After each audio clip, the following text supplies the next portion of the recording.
नमस्कार दोस्तों। आज मैं प्रस्तुत करने जा रही हूँ मुंशी प्रेमचंद जी की कहानी घास वाली। कहानी आपको पसंद आए तो चैनल को सब्सक्राइब करें, वीडियो को लाइक और शेयर करें। मुलिया हरी हरी घास का गट्ठा लेकर आई तो उसका गेहुआ रंग कुछ तमतमाया हुआ था और बड़ी बड़ी मदभरी आंखों में शंका समाई हुई थी। महावीर ने उसका तमतमाया हुआ चेहरा देखकर पूछा, क्या है मुलिया, आज कैसा जी है? मुलिया ने कुछ जवाब न दिया। उसकी आंखें डबडबा गईं। महावीर ने समीप आकर पूछा, क्या हुआ है, बताती क्यों नहीं? किसी ने कुछ कहा है? अम्मा ने डांटा है? क्यों इतनी उदास है? मुलिया ने सिसक कर कहा, कुछ नहीं, हुआ क्या है, अच्छी तो हूँ। महावीर ने मुलिया को सिर से पांव तक देखकर कहा, चुपचाप रोएगी, बताएगी नहीं? मुलिया ने बात टालकर कहा, कोई बात भी हो, क्या बताऊं? मुलिया इस ऊसर में गुलाब का फूल थी।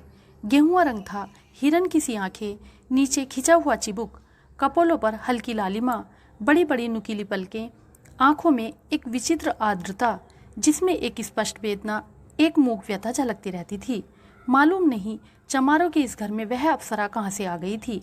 क्या उसका कोमल फूल सगात इस योग्य था कि सिर पर घास की टोकरी रखकर बेचने जाती? उस गांव में भी ऐसे लोग मौजूद थे जो उसके तलवों के नीचे आंखें बिछाते थे, उसकी एक चितवन के लिए तरसते थे, जिनसे अगर वह एक शब्द भी बोलती तो निहाल हो जाते। लेकिन उसे आए साल भर से अधिक हो गया, किसी ने उसे युवकों की तरफ ताकते या बातें करते नहीं देखा। वह घास लिए निकलती तो ऐसा मालूम होता मानो उषा का प्रकाश सुनहरे आवरण में रंजित अपनी छटा बिखेरता जाता हो।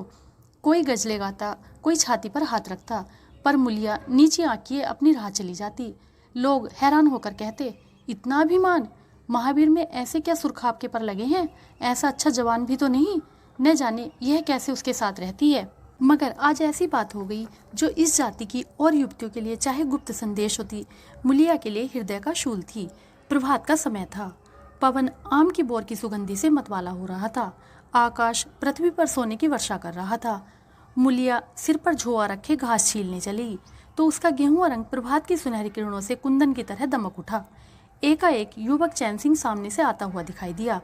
मुलिया ने चाहा कि कतरा कर निकल जाए, मगर चैन सिंह ने उसका हाथ पकड़ लिया और बोला, मुलिया, तुझे क्या मुझ पर जरा भी दया नहीं आती? मुलिया का वह फूल सा खिला हुआ चेहरा ज्वाला की तरह दहक उठा। वह जरा भी नहीं डरी, जरा भी नहीं झिझकी, झोआ जमीन पर गिरा दिया और बोली, मुझे छोड़ दो, नहीं मैं चिल्लाती हूँ। चैन सिंह को आज जीवन में एक नया अनुभव हुआ। नीची जातों में रूप माधुर्य का इसके सिवा और काम ही क्या है कि वह ऊंची जात वालों का खिलौना बने। ऐसे कितने ही मार्क उसने जीते थे, पर आज मुलिया के चेहरे का वह रंग, उसका वह क्रोध, वह अभिमान देखकर उसके छक्के छूट गए। उसने लज्जित होकर उसका हाथ छोड़ दिया। मुलिया वेग से आगे बढ़ गई। संघर्ष की गर्मी में चोट की व्यथा नहीं होती, पीछे से टीस होने लगती है। मुलिया जब कुछ दूर निकल गई तो क्रोध और भय तथा अपनी बेकसी को अनुभव करके उसकी आंखों में आंसू भर आए। उसने कुछ देर जब्त किया, फिर सिसक सिसक कर रोने लगी। अगर वह इतनी गरीब न होती तो किसी की मजाल थी कि इस तरह उसका अपमान करता? वह रोती जाती थी और घास छीलती जाती थी। महावीर का क्रोध वह जानती थी। अगर उससे कह दे तो वह इस ठाकुर के खून का प्यासा हो जाएगा, फिर न जाने क्या हो। इस ख्याल से उसके रोए खड़े हो गए। इसलिए उसने महावीर के प्रश्नों का कोई उत्तर न दिया। दूसरे दिन मुलिया घास के लिए न गई। सास ने पूछा, तू क्यों नहीं जाती? और सब तो चली गई। मुलिया ने सिर झुकाकर कहा, मैं अकेली न जाऊंगी। सास ने बिगड़ कर कहा, अकेले क्या तुझे बाग उठा ले जाएगा? मुलिया ने और भी सिर झुका लिया और दबी हुई आवाज से बोली, सब मुझे छेड़ते हैं। सास ने डांटा, न तू औरों के साथ जाएगी न अकेली जाएगी, तो फिर जाएगी कैसे? वह साफ साफ क्यों नहीं कहती कि मैं न जाऊंगी? तो यहाँ मेरे घर में रानी बन के निभाना होगा। किसी को चाम नहीं प्यारा होता, काम प्यारा होता है। तू बड़ी सुंदर है तो तेरी सुंदरता लेकर चाटूं? उठा झाबा और घास ला। द्वार पर नीम के दरख्त के साए में महावीर खड़ा घोड़े को मल रहा था। उसने मुलिया को रोनी सूरत बनाए जाते देखा, पर कुछ बोल न सका। उसका बस चलता तो मुलिया को कलेजे में बिठा लेता, आंखों में छिपा लेता, लेकिन घोड़े का पेट भरना तो जरूरी था। घास मोल लेकर खिलाए तो 12 आने रोज से कम न पड़े। ऐसी मजदूरी ही कौन होती है? मुश्किल से 1.5-2 रुपए मिलते हैं, वह भी कभी मिले कभी न मिले।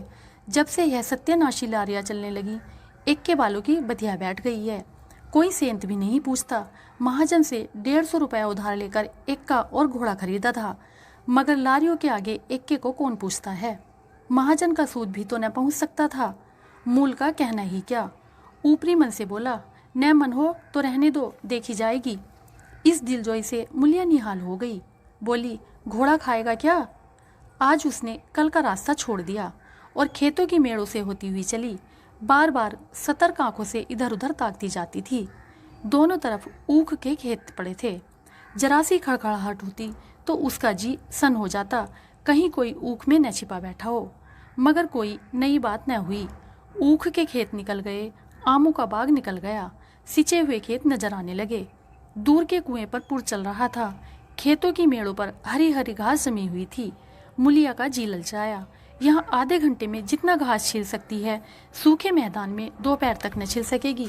यहाँ देखता ही कौन है, कौन चिल्लाएगा। वह बैठकर घास छीलने लगी और 1 घंटे में उसका झाबा आधे से ज़्यादा भर गया। वह अपने काम में इतनी तन्मय थी कि उसे चैन सिंह के आने की खबर ही न हुई।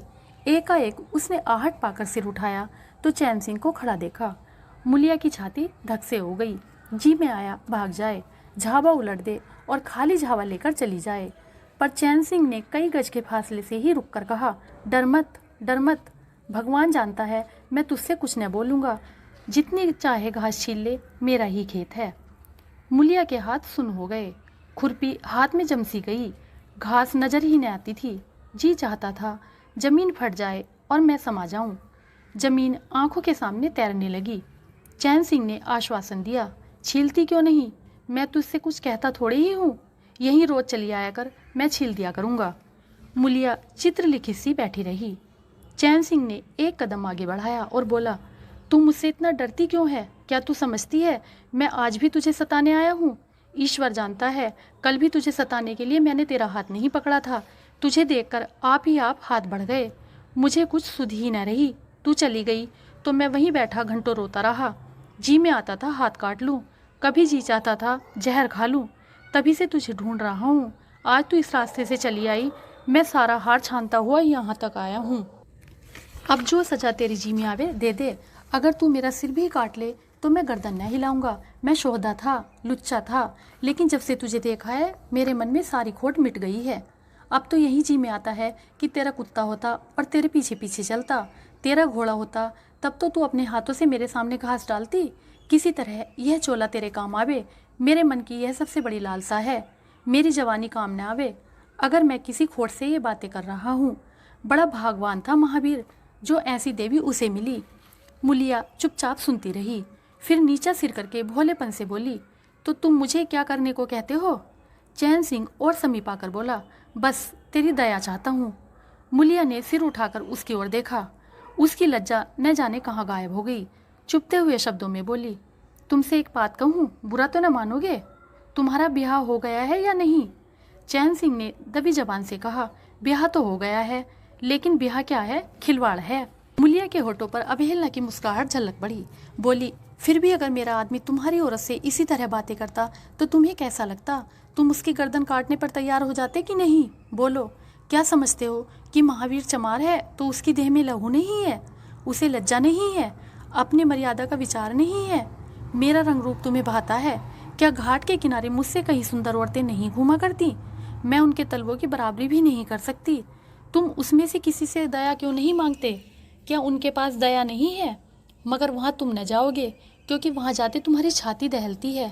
मुझसे दया मांगते हो इसलिए न कि मैं चमारिन हूँ, नीची जाती हूँ, और नीच जात की औरत जरा सी घुड़की, धमकी व जरा सी लालच से तुम्हारी मुट्ठी में आ जाएगी। कितना सस्ता सौदा है, ठाकुर हो न, ऐसा सस्ता सौदा क्यों छोड़ने लगे। चैन सिंह लज्जित होकर बोला, मूला यह बात नहीं, मैं सच कहता हूँ, इसमें ऊंच नीच की बात नहीं है। सब आदमी बराबर हैं। मैं तो तेरे चरणों पर सिर रखने को तैयार हूँ। मुलिया, इसलिए न कि जानते हो मैं कुछ नहीं कर सकती। जाकर किसी खतरानी के चरणों पर सिर रखो तो मालूम हो कि चरणों पर सिर रखने का क्या फल मिलता है। फिर यह सिर तुम्हारी गर्दन पर न रहेगा। चैन सिंह मारे शर्म के जमीन में गड़ जाता था।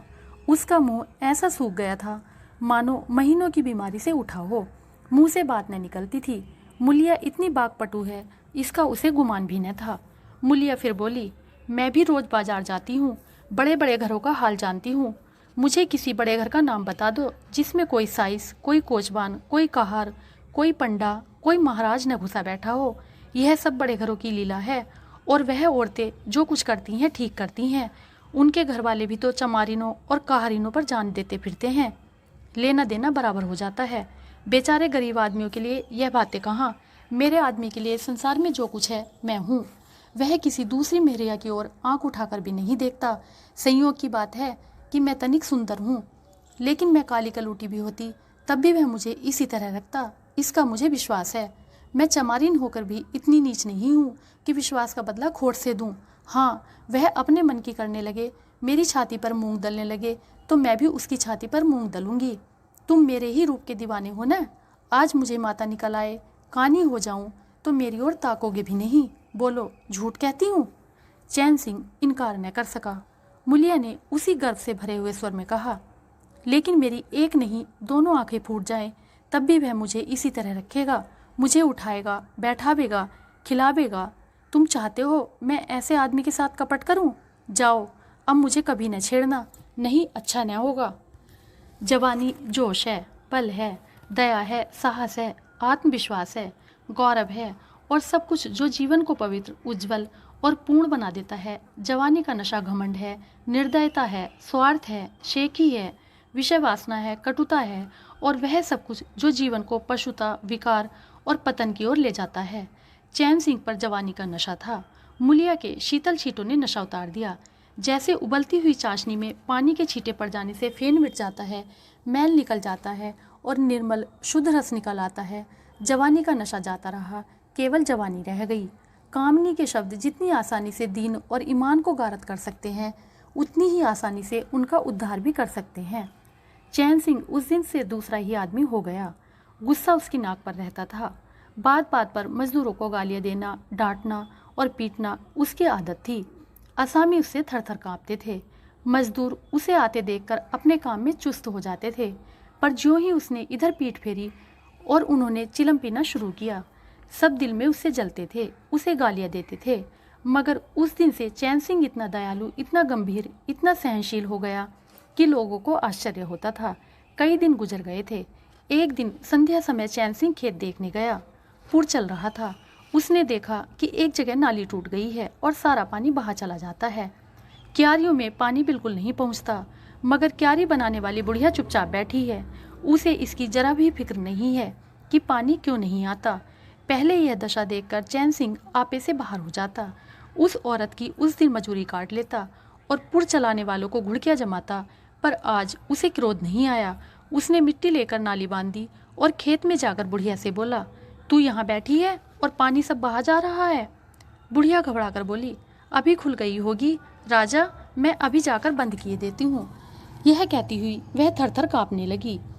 चैन सिंह ने उसकी दिलजोई करते हुए कहा, भाग मत, भाग मत, मैंने नाली बंद कर दी। बुढ़ऊ कई दिन से दिखाई नहीं दिए, कहीं काम पर जाते हैं कि नहीं? बुढ़िया गदगद होकर बोली, आजकल तो खाली ही बैठे हैं भैया, कहीं काम नहीं लगता। चैन सिंह ने नम्र भाव से कहा, तो हमारे यहाँ लगा दे, थोड़ा सा सन रखा है, उसे काट दें। यह कहता हुआ वह कुएं की ओर चला गया। यहाँ 4 पुर चल रहे थे, पर इस वक्त 2 हकबे बेर खाने गए थे। चैन सिंह को देखते ही मजूरों के होश उड़ गए। ठाकुर ने पूछा, 2 आदमी कहाँ गए? तो क्या जवाब देंगे? सबके सब डांटे जाएंगे। बेचारे दिल में सहमे जा रहे थे।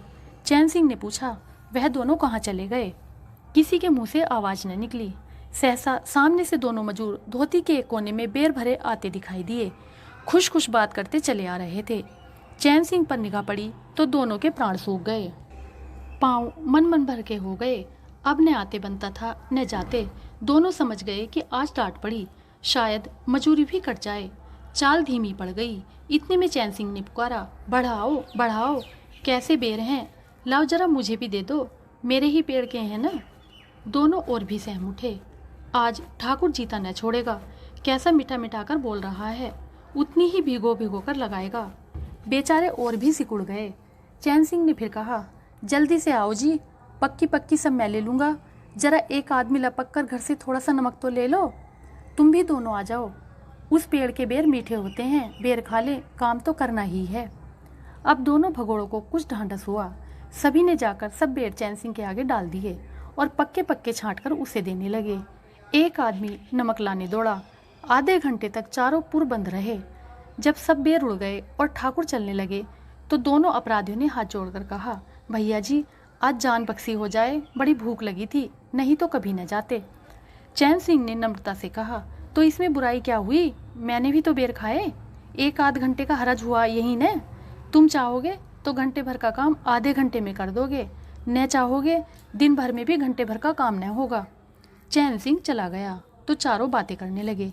एक ने कहा, मालिक इस तरह रहें तो काम करने में जी लगता है, यह नहीं कि हरदम छाती पर सवार। दूसरा, मैंने तो समझा आज कच्चा ही खा जाएंगे। तीसरा, कई दिन से देखता हूँ मिजाज नरम हो गया है। चौथा, सांझ को पूरी मजूरी मिले तो कहना। पहला, तुम तो हो गोबर गणेश, आदमी का रुख नहीं पहचानते। दूसरा, अब खूब दिल लगाकर काम करेंगे। तीसरा, और क्या, जब उन्होंने हमारे ऊपर छोड़ दिया तो हमारा भी धर्म है कि कोई कसर न छोड़ें। चौथा, मुझे तो भैया ठाकुर पर अब भी विश्वास नहीं आता। एक दिन चैन सिंह को किसी काम से कचहरी जाना था। 5 मील का सफ़र था। यूँ तो वह बराबर अपने घोड़े पर जाया करता था, पर आज धूप बड़ी तेज हो रही थी। सोचा एक्के पर चला चलूं। महावीर को कहला भेजा, मुझे लेते जाना। कोई 9 बजे महावीर ने पुकारा। चैन सिंह तैयार बैठा था, चटपट एक्के पर बैठ गया। मगर घोड़ा इतना दुबला हो रहा था, एक्के की गद्दी इतनी मैली और फटी हुई, सारा सामान इतना रद्दी कि चैन सिंह को उस पर बैठते हुए शर्म आई। पूछा, यह सामान क्यों बिगड़ा हुआ है महावीर? तुम्हारा घोड़ा तो इतना दुबला कभी न था, क्या आजकल सवारियां कम हैं? महावीर ने कहा, नहीं मालिक, सवारियां काहे नहीं हैं, मगर लारियों के सामने एक्के को कौन पूछता है। कहाँ 2 ढाई 3 की मजूरी करके घर लौटता था, कहाँ अब 20 आने पैसे भी नहीं मिलते। क्या जानवर को खिलाऊं, क्या आप खाऊं? बड़ी विपत्ति में पड़ा हूँ। सोचता हूँ एक का घोड़ा बेच बाज कर आप लोगों की मजूरी कर लूँ, पर कोई ग्राहक ही नहीं लगता। ज़्यादा नहीं तो 12 आने तो घोड़े को चाहिए ही, घास ऊपर से। जब अपना ही पेट नहीं चलता तो जानवर को कौन पूछे। चैन सिंह ने उसके फटे हुए कुर्ते की ओर देखकर कहा, 2-4 बीघे खेती क्यों नहीं कर लेते? महावीर सिर झुकाकर बोला, खेती के लिए बड़ा पोरुख चाहिए मालिक। मैंने तो यही सोचा है कि कोई गाहक लग जाए तो एक्के को औने पौने निकाल दूं, फिर घास छीलकर बाजार ले जाया करूं। आजकल सास पतोह दोनों छीलती हैं, तब जाकर 10-12 आने पैसे नसीब होते हैं। चैन सिंह ने पूछा, तो बुढ़िया बाजार जाती होगी? महावीर लजाता हुआ बोला, नहीं भैया, वह इतनी दूर कहाँ चल सकती है, घरवाली चली जाती है, दोपहर तक घास छीलती है, तीसरे पहर बाजार जाती है, वहाँ से घड़ी रात गए लौटती है, हलकान हो जाती है भैया, मगर क्या करूँ, तकदीर से क्या जोर। चैन सिंह कचहरी पहुँच गए और महावीर सवारियों की टोह में इधर उधर इक्के को घुमाता हुआ शहर की तरफ चला गया। चैन सिंह ने उसे 5 बजे आने को कह दिया। कोई 4 बजे चैन सिंह कचहरी से फुर्सत पाकर बाहर निकले। हाथे में पान की दुकान थी। जरा और आगे बढ़कर एक घना बरगद का पेड़ था। उसकी छां में 20 ही तांगे इक्के फिटने खड़ी थी। घोड़े खोल दिए गए थे। वकीलों, मुख्तारों और अफसरों की सवारियां यहीं खड़ी रहती थीं। चैन सिंह ने पानी पिया, पान खाया और सोचने लगा कि कोई लारी मिल जाए तो जरा शहर चला जाऊं, कि उसकी निगाह एक घास वाली पर पड़ गई। सिर पर घास का झावा रखे साइसों से मोलभाव कर रही थी। चैन सिंह का हृदय उछल पड़ा। यह तो मुलिया है, बनी ठनी एक गुलाबी साड़ी पहने कोचवानों से मोल तोल कर रही थी। कई कोचवान जमा हो गए थे। कोई उससे दिल लगी करता था, कोई घूरता था, कोई हंसता था। एक काले कलूटे कोचवान ने कहा, मूला, घास तो उड़ के अधिक से अधिक 6 आने की है। मुलिया ने उन्माद पैदा करने वाली आंखों से देखकर कहा, 6 आने पर लेना है तो सामने घसियारी ने बैठी हैं, चले जाओ, 2-4 पैसे कम में पा जाओगे, मेरी घास तो 12 आने में ही जाएगी।